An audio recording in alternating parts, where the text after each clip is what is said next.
Bon. C'est bon? Voilà. En fait, bon, je vous remercie. Je remercie d'abord le grand Doudou qui a tout dit et qui est notre doyen et coordonnateur du collectif des avocats constitué par M. Mohamedou Ngom, dit Farba, député à l'Assemblée nationale de la 15e législature et qui fait actuellement l'objet d'une procédure de levée de son immunité parlementaire sur la demande du garde des Sceaux au ministre de la Justice,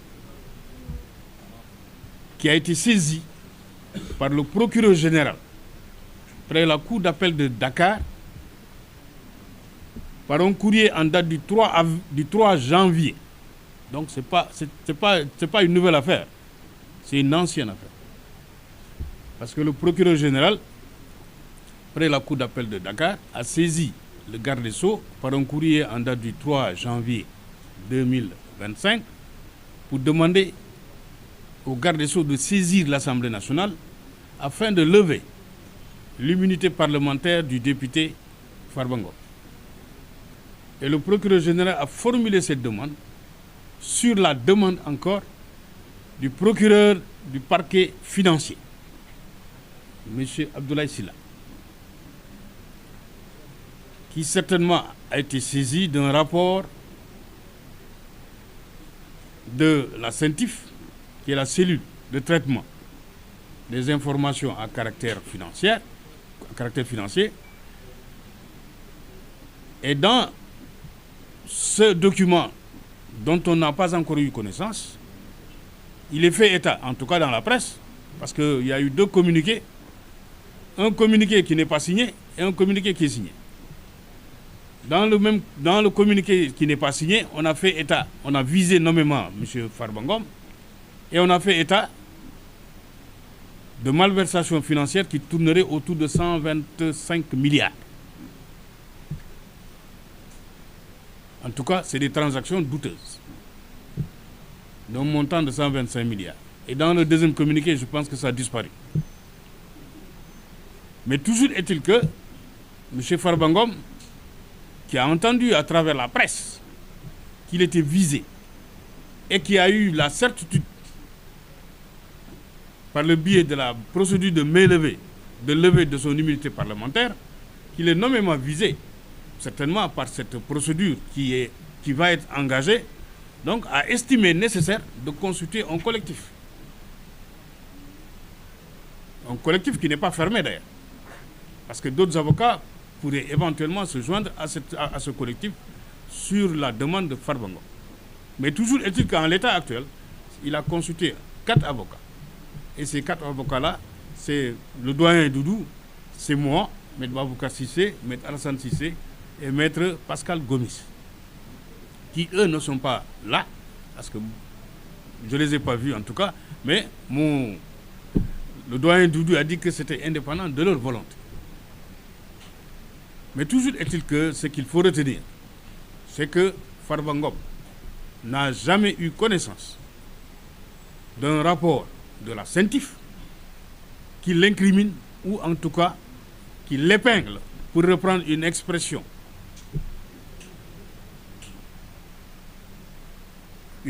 qui a été utilisée dans une autre affaire. En tout cas, il n'a pas été entendu. Il n'a pas pris connaissance, mais il a appris. Maintenant, il s'est dit, 2 précautions valent mieux qu'une.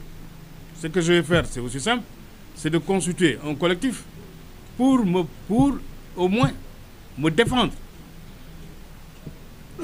Parce que aussi, il bénéficie de la présomption d'innocence. Jusqu'à présent, il n'y a pas eu de procédure à proprement parler judiciaire. Mais en fait, il bénéficie de la présomption d'innocence. Il s'est dit, il vaut mieux prendre toutes les précautions nécessaires. Maintenant, je constitue un collectif et c'est ce collectif-là qui va me défendre au cas où une procédure judiciaire serait engagée contre ma personne.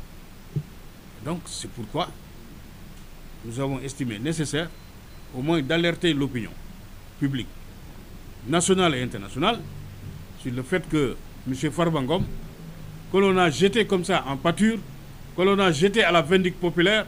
M. Farbangom n'a jamais été entendu dans le cadre d'une enquête de la CENTIF. Il n'a jamais été confronté aux agents de la CENTIF. Donc en fait, il ne sait pas de quoi on lui reproche. Il a l'impression lui-même, il le dit, que c'est un complot. Parce que simplement, il n'a jamais été confronté, ni entendu, ni en fait, on ne lui a pas donné l'occasion de s'expliquer sur ce que éventuellement on lui reproche. Et donc c'est pourquoi il a estimé nécessaire de consulter ce collectif-là et il entend se défendre jusqu'au bout. Comme il l'a si bien dit, il va se défendre. Parce que simplement, en fait, il bénéficie de la présomption d'innocence. Farbangom n'a jamais eu à gérer des deniers publics. Il n'a jamais eu à occuper un poste ministériel, encore moins de conseiller, etc. Durant tout le règne de M. Macky Sall, président de la République du régime précédent. Donc, Farbangom est un homme d'affaires. Un homme d'affaires, vous ne pouvez pas lui dire, mais en fait, maintenant, au Sénégal, la richesse est devenue un délit. C'est-à-dire, en fait, c'est le délit de richesse. C'est-à-dire, un homme d'affaires n'a pas le droit d'entrer en relation d'affaires avec d'autres personnes, n'a pas le droit de s'enrichir, etc. Donc, en fait, c'est devenu un délit. C'est-à-dire, en fait, qu'est-ce qu'on veut maintenant dans ce pays-là? Que les gens s'appauvrissent. C'est-à-dire qu'on n'avance pas dans ce pays. Or, pour le cas de M. Farbangom, je ne vois pas en quoi on peut aujourd'hui lui reprocher de s'être enrichi. Parce que ce n'est pas un délit. Le code pénal ne punit pas le Sénégalais pour s'être enrichi. Non. C'est-à-dire, en fait, donc, il a le droit. L'essentiel qu'il prouve de manière indiscutable que l'origine licite de ce qu'il a gagné de toute sa vie. Et ça, pour cela, M. Farbangom est serein. Et il va le prouver. Donc, c'est pourquoi il a estimé nécessaire quand même de consulter un collectif et de demander à ce collectif-là de le défendre au cas où il ferait l'objet de poursuites. Parce qu'en l'état actuel, on ne peut pas parler de procès. À l'état actuel, il n'y a pas une enquête judiciaire à proprement parler en l'état actuel. Donc, on ne peut pas parler de procès, on ne peut pas parler d'équilibre, on ne peut pas parler d'une bonne administration de la justice, etc. Mais non, nous appelons simplement à un respect des procédures. Que les procédures soient respectées. Que le parquet financier ne se précipite pas pour aller confier éventuellement le dossier à un juge d'instruction, de requérir le mandat de dépôt, etc., d'envoyer M. Farbangom en prison. Mais au moins qu'il y ait une enquête préliminaire. Que M. Farbangom soit assisté de ses avocats lors de l'enquête préliminaire. Que ses droits soient respectés. Et qu'on lui pose des questions par rapport au rapport de la CENTIF. Par rapport aux éléments contenus dans ce rapport-là. Et comme ça, qu'il puisse apporter les justificatifs. Et éviter, dans ces conditions-là, une erreur judiciaire. C'est ça l'équilibre. C'est ça la justice. Mais qu'on ne prenne pas prétexte pour régler des comptes politiques. C'est ce qu'il faut éviter. C'est ce qu'il faut éviter. Parce que ce qu'on reproche à l'ancien régime, apparemment, on est en train de faire la même chose. C'est-à-dire, en fait, il faut qu'on dépasse ce stade-là et que l'état de droit qui garantit les droits de tous les Sénégalais, que cet état de droit-là soit respecté scrupuleusement et à la lettre. Donc, en fait, M. Ngom ne dit pas que je me soustrais à toute procédure judiciaire, mais non, c'est-à-dire, il ne se soustrait pas. Il est là, c'est un Sénégalais comme tout le monde, un citoyen. Donc, il est là pour répondre à toute sollicitation. Il est là pour répondre à toute réquisition. Il est là pour répondre à toute convocation. Parce que c'est un citoyen comme tout autre citoyen. Il n'est pas exceptionnel. Il est soumis à la loi. Mais que les choses se passent dans les règles. Qu'on respecte ses droits. Qu'on respecte la procédure. Qu'on ne précipite pas les choses pour l'envoyer en prison et se dire, mais ça y est, on a atteint notre objectif. Et ça y est, il ne sera plus candidat. Il n'aura plus le temps de réfléchir pour être un candidat éventuellement. Donc en fait, c'est ce qu'il faut éviter dans ce pays-là. Et c'est la raison pour laquelle nous estimons qu'il est de notre devoir de défendre cette personne-là et de le défendre et de la défendre jusqu'au bout. Et c'est pourquoi nous avons estimé nécessaire de convoquer ce point de presse. C'est un point de presse, ce n'est pas une conférence de presse, encore une fois. C'est un point de presse qui est différent d'une conférence de presse.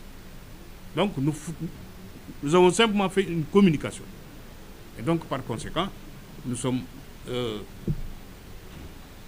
avons, notamment le doyen Doudou, a tout dit dans cette affaire-là. Et donc c'est la raison pour laquelle j'estime que bon, il n'y a plus matière à... Mamoukar a tout complété. Voilà. A ajouté, a tout complété.